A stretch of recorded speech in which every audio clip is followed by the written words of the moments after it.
Good afternoon, everyone. I'd like to talk to you about the actions I'm announcing to bring down gas prices. First, today I'm calling on Congress to suspend the federal gas tax for the next 90 days through the busy summer season, busy travel season. Here's what that means. Every time you go to the gas station to fill your tank, the federal government charges an 18-cent tax per gallon of gas that you purchase and a 24-cent tax per gallon of diesel you purchase. It's a tax that's been around for 90 years. It's important because we use it for the Highway Trust Fund to keep our highways going. But what I'm proposing is suspending the federal gas tax without affecting the Highway Trust Fund. And here's how we do that. With the tax revenues up this year and our deficit down over $1.6 trillion this year alone, we'll still be able to fix our highways and bring down prices of gas. We can do both at the same time. By suspending the 18-cent gas tax, federal gas tax, for the next 90 days, we can bring down the price of gas and give families just a little bit of relief. I call on the companies to pass this along, every penny of this 18-cent reduction to the consumers. There's no time now for profiteering. There are a number of other proposals by Democrats in the House and the Senate, and I hope my call for action can help move those proposals forward as well. But we can also cut gas prices even more in another way. That's why the second action I'm taking is calling on states to either suspend the state gas tax as well or find other ways to deliver some relief. State gas taxes average 30 cents per gallon. Already, some states have acted. In Connecticut and New York, the governors have temporarily suspended their gas tax as well. In Illinois and Colorado, governors delayed theirs to give families a bit more breathing room as well. In Minnesota, Governor Walz proposes using state budget surpluses to give households a rebate that will help them pay for gas at the pump or other essential needs. I'm calling on more states and local governments to take actions like these. Thanks to our historic economic recovery, which fortified state budgets that had been hurt in the pandemic, states are now in a strong position to be able to afford to take some of these actions. Now, I fully understand that a gas tax holiday alone is not going to fix the problem, but it will provide families some immediate relief, just a little bit of breathing room as we continue working to bring down prices for the long haul. Third, I'm calling on the industry to refine more oil into gasoline and to bring down gas prices. Let me explain. I know my Republican friends claim we're not producing enough oil and I'm limiting oil production. Quite frankly, that's nonsense. Here's the truth. Just this month, America produced 12 million barrels of oil per day. That's the highest, that's higher than average under my predecessor. And we're on track to set a new record for production next year. Plus, I've added to that supply of oil by releasing a record 1 million barrels of oil per day from what's called the Strategic Petroleum Reserve.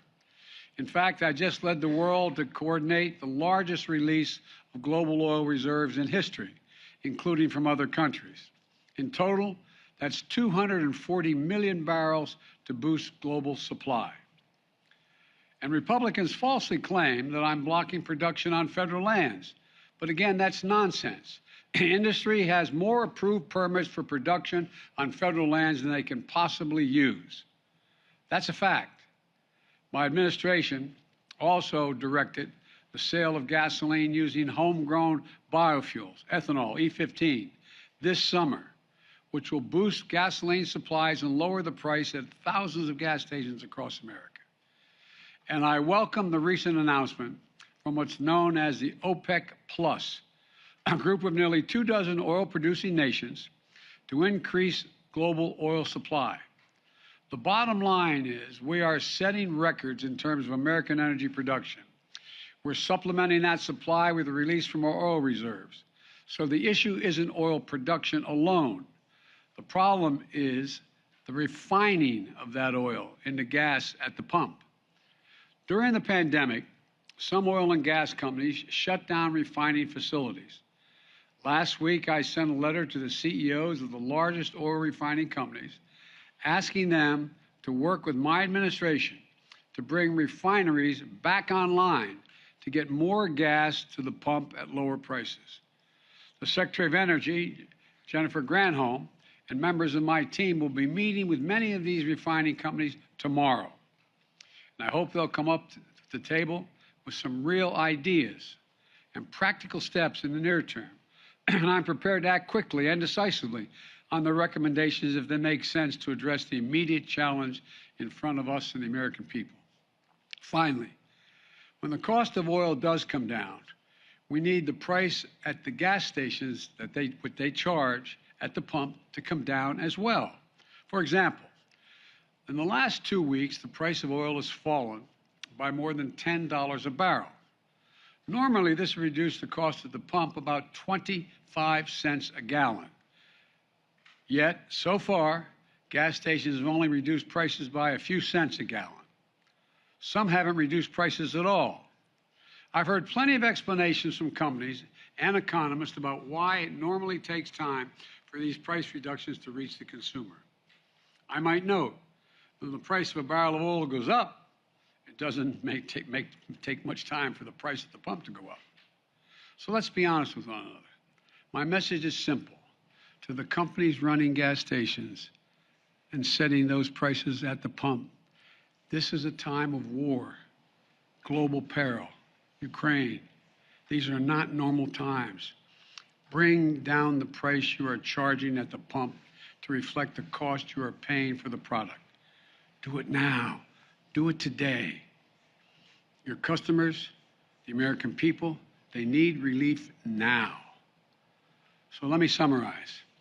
Today I'm calling for a federal gas tax holiday, state gas tax holiday for the equivalent relief to customers, oil companies to use their profits to increase refining capacity rather than buy back their own stock, gas stations to pass along the decree, not the decree, but the decrease in oil prices to lower prices at the pump.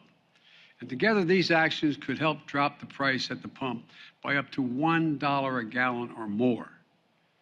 It doesn't reduce all the pain, but it would be a big help. I'm doing my part. I want the Congress, the states, and the industry to do their part as well. And let's remember how we got here.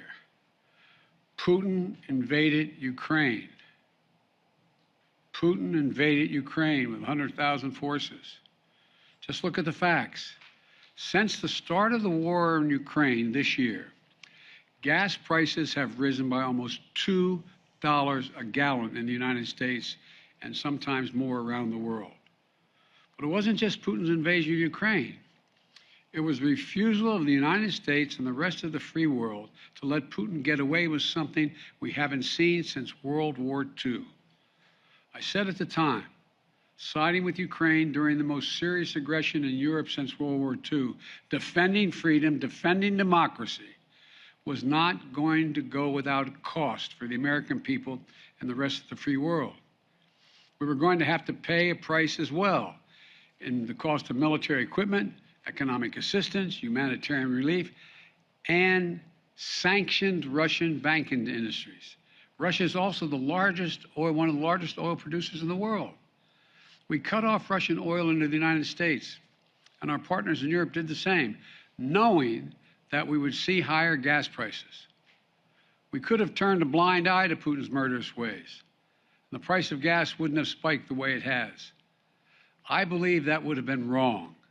I believe then, and I believe now, the free world had no choice. America could not stand by, and the West could not have stood by, although some suggested at the time, and just watch Putin's tanks roll in Ukraine and seize a sovereign country. If we did stand by, Putin wouldn't have stopped. Putin would have kept going, and we'd face an even steeper price. And it wasn't just me. The American people understood. The American people rose to the moment. The American people did what they always have done, defend freedom around the world. They chose to stand with the people of Ukraine.